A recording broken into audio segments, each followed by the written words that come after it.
Hello everyone and welcome to another listening comprehension activity. Today's listening comprehension activity is especially for older students, but younger students can also give it a try. So the extract that I'm going to read out is taken from Beyond Religion, and I'm going to read out the extract from the 11th chapter of the book, Meditation as Mental Cultivation.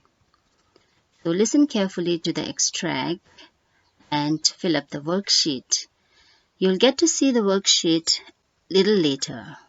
So meanwhile, I want you to pay attention, stay focused, and listen carefully. I would like to say a few words about cultivating mental discipline. For myself, such cultivation is an indispensable part of daily life. On the one hand, it helps reinforce my determination always to act compassionately for the well-being of others.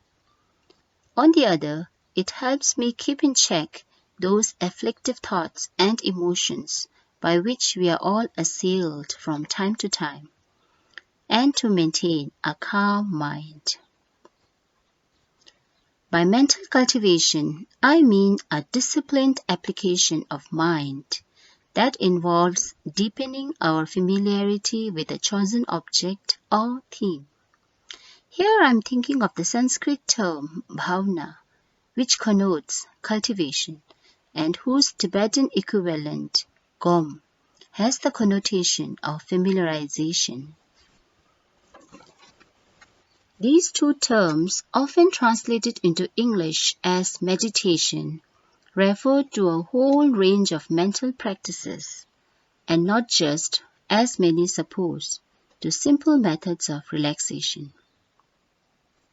The original terms imply a process of cultivating familiarity with something, whether it is a habit, a way of seeing, or a way of being. How then does this process of mental cultivation lead to spiritual and inner transformation? Here it may be helpful to invoke the idea of the three levels of understanding, as found in the classical Buddhist theory of mental transformation. These levels are understanding derived through hearing, understanding derived through reflection, and understanding derived through contemplative experience. All right. Now let's look at the questions. Number 1. For His Holiness, mental cultivation helps reinforce his dash always to act dash for the well-being of others. Second one, the correct option. By mental cultivation, His Holiness means A. Distracted application of mind, B. Disciplined application of mind. Third one, dash in Sanskrit and dash in Tibetan can be translated into English as dash. 4. Meditation is a whole range of dash practices and not just simple methods of dash. And finally, the three levels of understanding as found in the classical Buddhist theory of mental transformation are A. Understanding derived through dash, B. Understanding derived through dash, and C. Understanding derived through dash. Okay, now I'm going to read the extract again, and I want you to stay focused and pay attention. So, meanwhile I read the extract, I want you to look at the worksheet. The questions are here on the screen, and that will make it easier for you to stay focused. So here we go. I would like to say a few words about cultivating mental discipline. For myself, such cultivation is an indispensable part of daily life. On the one hand, it helps reinforce my determination always to act compassionately for the well-being of others. On the other, it helps me keep in check those afflictive thoughts and emotions by which we are all assailed from time to time, and to maintain a calm mind. By mental cultivation, I mean a disciplined application of mind that involves deepening our familiarity with a chosen object or theme. Here I am thinking of the Sanskrit term bhavna, which connotes cultivation, and whose Tibetan equivalent, gom, has the connotation of familiarization. These two terms, often translated into English as meditation, refer to a whole range of mental practices, and not just, as many suppose, to simple methods of relaxation. The original terms imply a process of cultivating familiarity with something, whether it is a habit, a way of seeing, or a way of being. How then does this process of mental cultivation lead to spiritual and inner transformation? Here it may be helpful to invoke the idea of the three levels of understanding, as found in the classical Buddhist theory of mental transformation.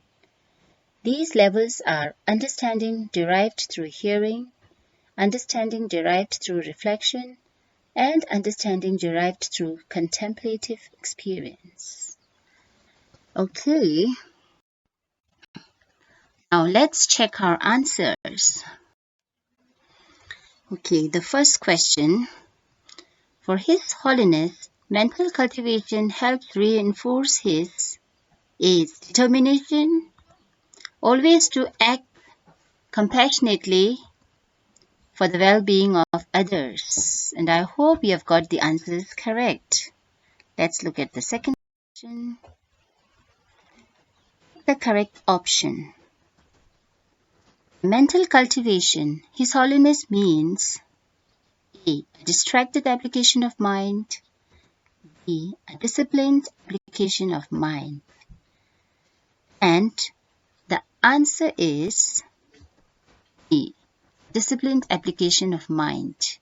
So, you've got the right answer. Third one.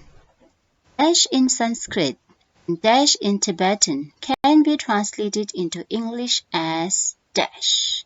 Let's see. What's your answer?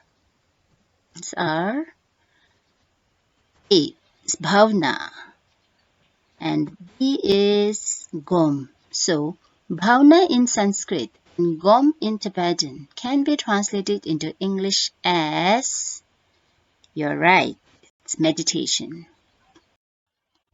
Fourth question. Meditation is a whole range of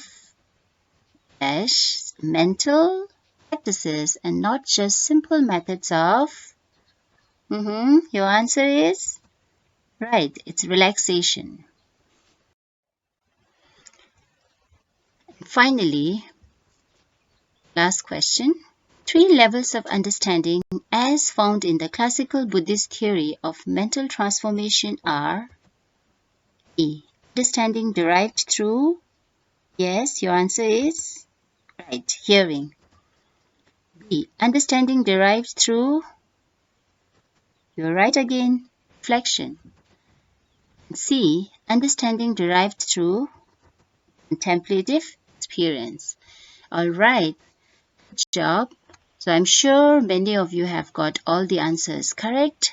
Some may not have got all the answers correct, but doesn't matter as long as you keep practicing. So all the best. Thank you.